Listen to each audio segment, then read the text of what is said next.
Hello and welcome to the Silver King's War. I'm Michael Sievers, the writer, producer, and creator of this podcast series about my father's Second World War as a B-26 bombardier. Today we continue in the Silver King's letters, Dearest Ones, from Columbia Army Air Base in South Carolina. It's the very end of April 1944. Stanley is about to embark on a series of grand adventures as he continues to train in bigger planes. As he writes to his family on Saturday, April 29th, 1944. Dearest Ones, missed hearing from you today, but since I received 2 yesterday, you're forgiven. I hope you're well and taking care of yourselves. I finally flew that cross-country last night, and after we got back, we found out we weren't even supposed to go. Since the mission was strictly navigation, our co-pilot wasn't scheduled to go with us, because in order to navigate, I must sit in the co-pilot's seat if the nose is blacked out. Well, I haven't been checked out as a co-pilot, so it was against regulations for us to take off. Of course, we didn't know about this and flew a swell mission regardless. With the aid of my pilot, I performed the duties without any trouble. Nonetheless, a check pilot will check me out tomorrow morning. Yes, tomorrow is a working day. Due to all the bad weather we've had, I fly in the morning and maybe tomorrow night.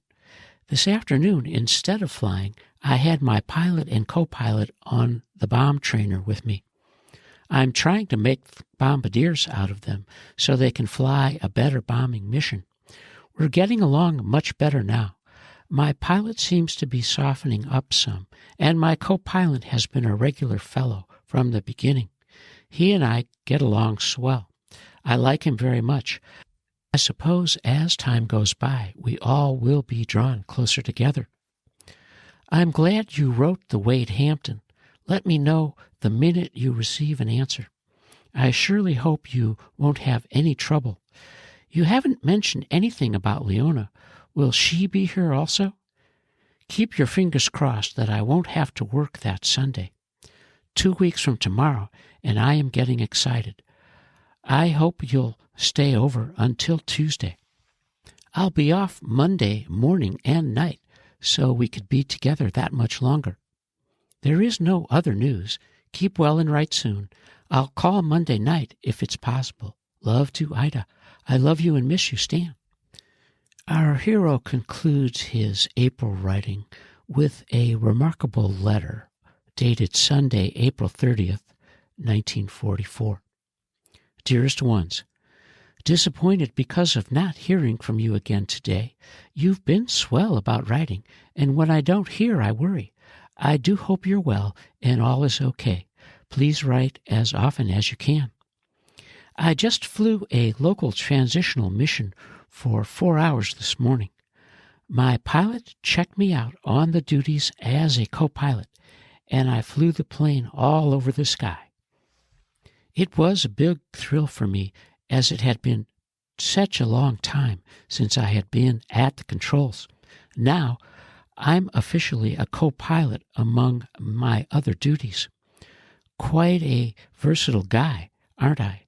Bombardier, navigator, co-pilot, and gunner. Just a one-man crew. Flying was canceled tonight, surprising us all. It seems someone got kind-hearted all at once. Since tomorrow is payday, I'll be in town tomorrow night to do some shopping. So if I don't call, you'll know why. If it's at all possible, though, I'll try. I'm fine and looking forward anxiously to our weekend together. I hope you're well. Let me know if your plans change. Love to Ida. I love you and miss you, Stan. Our hero, the Silver King, is now officially a co-pilot, almost 1 year to the day after he washed out of pilot school in Lakeland, Florida. Stanley's May of 1944 began with a wonderful family visit over the first weekend of the month, and he writes about it on Tuesday, May 9th. Dearest Ones. I sincerely hope you arrived safely and the trip wasn't too tiresome. Being with you over the much too short weekend was undoubtedly the most wonderful thing I could have wished for. It was so grand being with you, but as usual the time flew by. It seemed like you had just arrived when you had to leave. Even so, I thank God for the opportunity, and I thank you also for being so sweet and coming. I'm only sorry I wasn't able to spend more time with you. I wonder if it would be asking too much if I prayed for another such glorious chance. Today I received your box of candy from New Orleans. You were right. It is different and truly delicious. Thanks so much for being so grand and kind. I sincerely appreciate all you're doing for me. Monday afternoon, we flew a local formation mission. We went through the procedure of flying formation through the clouds. For a change, it was very interesting. I would have written you about it last night, but I was too tired.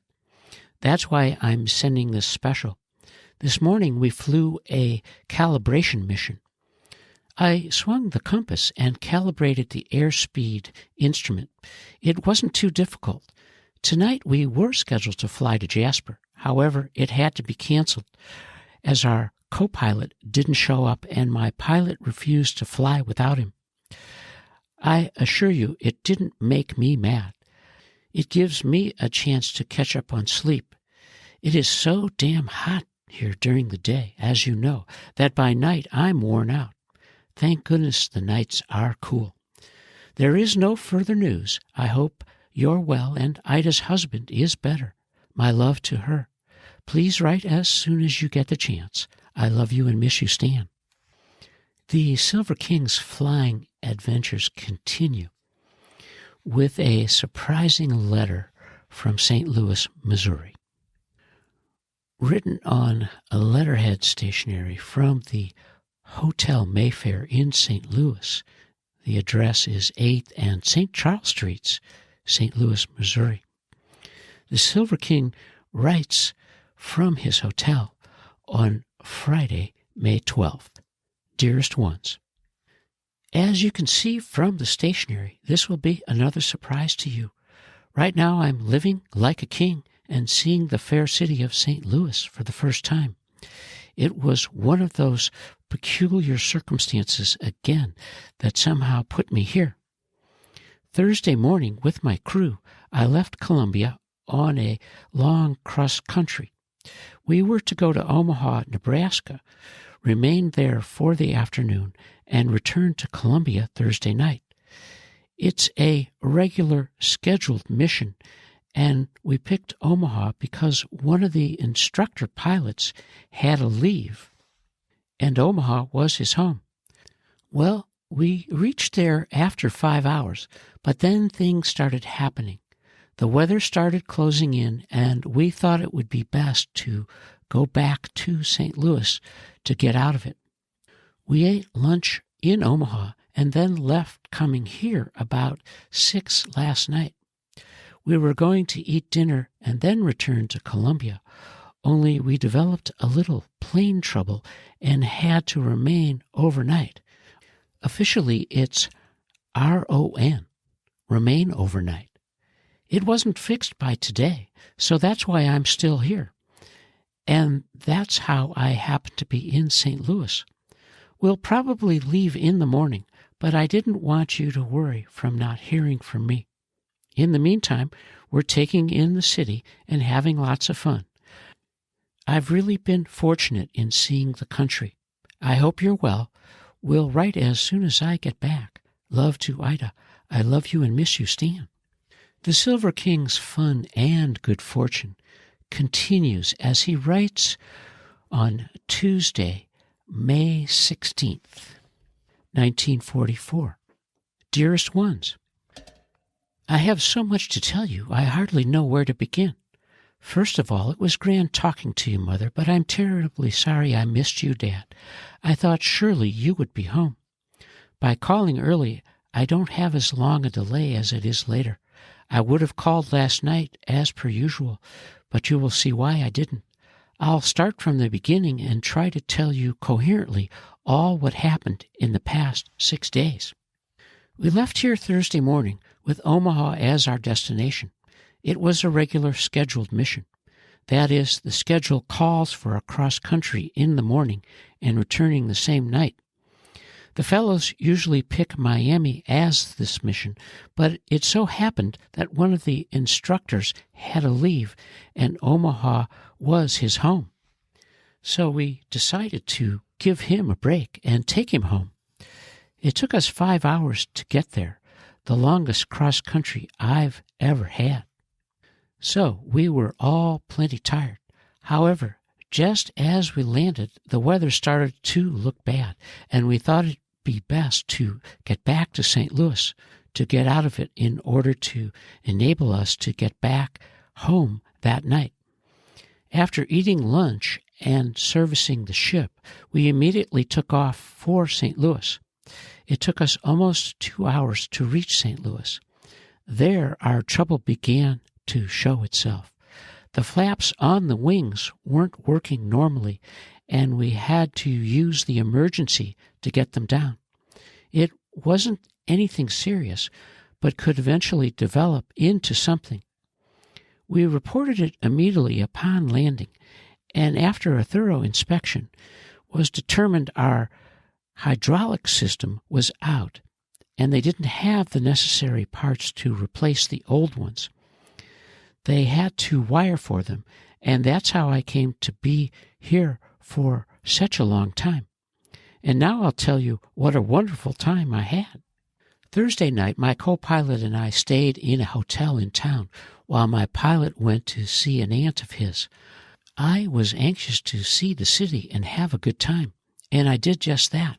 There weren't many soldiers at all, and we were the only flying personnel in the city.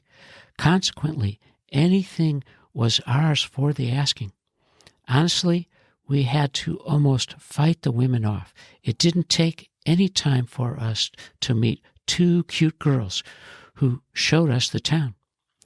Friday night, we stayed in town again to repeat the good time we had the night before. I had the cutest blonde you've ever seen. Saturday night was relinquished to spend the evening with my pilot and his aunt. We didn't relish this because it didn't sound exciting at all, but were we mistaken? The aunt turned out to be a woman about your age, Mother, and with just as much life as you have. She took us to dinner in a very nice place in town, and afterwards showed us all the nightclubs we had missed. I never drank so much in all my life, but this is only the beginning. She is a widow with 2 sons in the army overseas, and seems to be worth plenty of money. Her husband was district attorney for St. Louis, and surprisingly, a Jew. Anyhow, she was loads of fun, and showed us a marvelous time. We had a picture taken in one of the clubs, and as soon as I can get a big enough envelope, I'll mail it to you. Now for the best part of all. She lives 30 miles out of the city on what she calls a farm. Believe me, it was far from anything you would call a farm.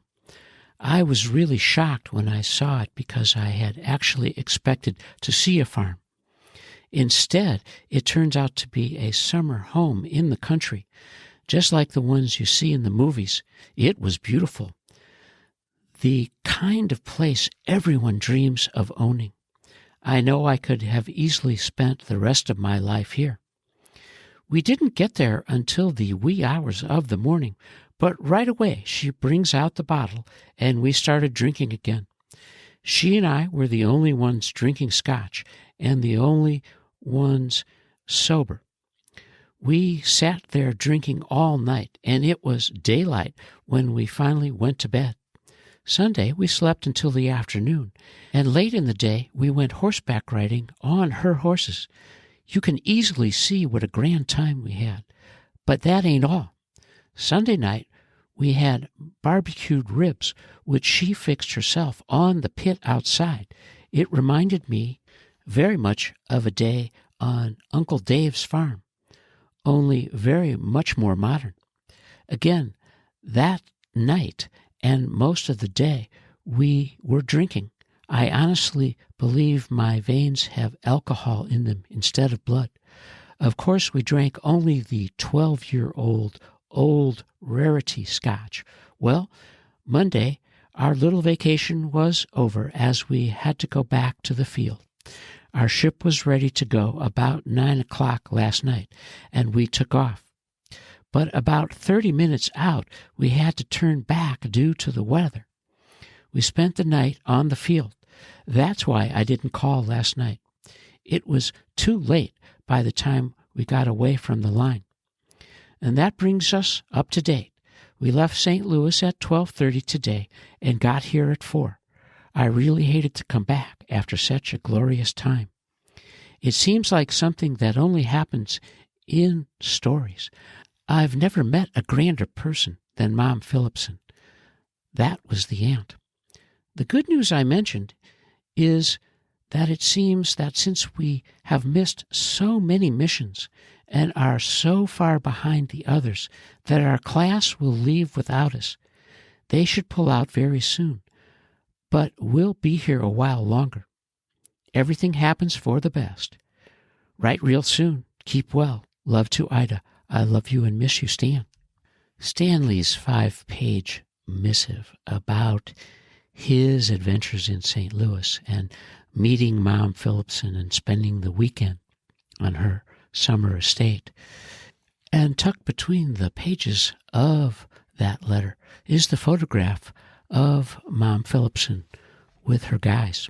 She took them for a night on the town, which included a stop at the Park Plaza Hotel. And there they sit at a foretop, 3 smiling, very young Air Corps officers, and Mom Phillipson, lovely and wistful at the same time. And with their cocktails, they were smoking Lucky Strikes.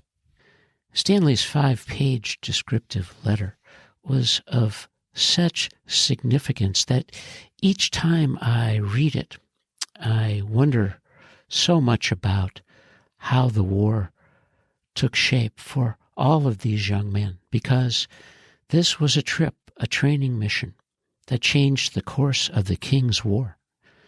And, of course, that meant that his training would go on for a little bit longer in the States, and that as his unit, his class, shipped out of Columbia, South Carolina, he would remain behind. And the class that shipped was probably going overseas to fly on D-Day on June 6th, 1944. Stanley wrote to his parents on Thursday, May 18th, 1944. Dearest Ones, just a line to let you know I'm fine and thinking of you. It was terribly hot today, and at this point I'm completely worn out. All the whiskey I've had lately is coming out in sweat, but good. I've been flying consistently, as could be expected, since we were gone so long. Yesterday morning it was a bombing mission, and last night it was across country. This afternoon we flew 2 bombing missions, and if I do say so myself, it was very good bombing. On my very first bomb, I hit the shack, the first one I've had since bombing school. My pilot was pretty proud of me. I received a swell knife from Lena and Duddy. It is exactly what I wanted to carry overseas with me. They surely have been sweet to me. We'll close for now as I'm awfully sleepy. Keep well and write soon. Love to Ida. I love you and miss you, Stan. As our hero, the Silver King, revels in his bombing mission and his success in hitting the shack, we have reached the end of Columbia Letters Part 7. As the Silver King continues his advanced training, and June looms, and he is wondering what's ahead. And you are listening to the Silver King's War.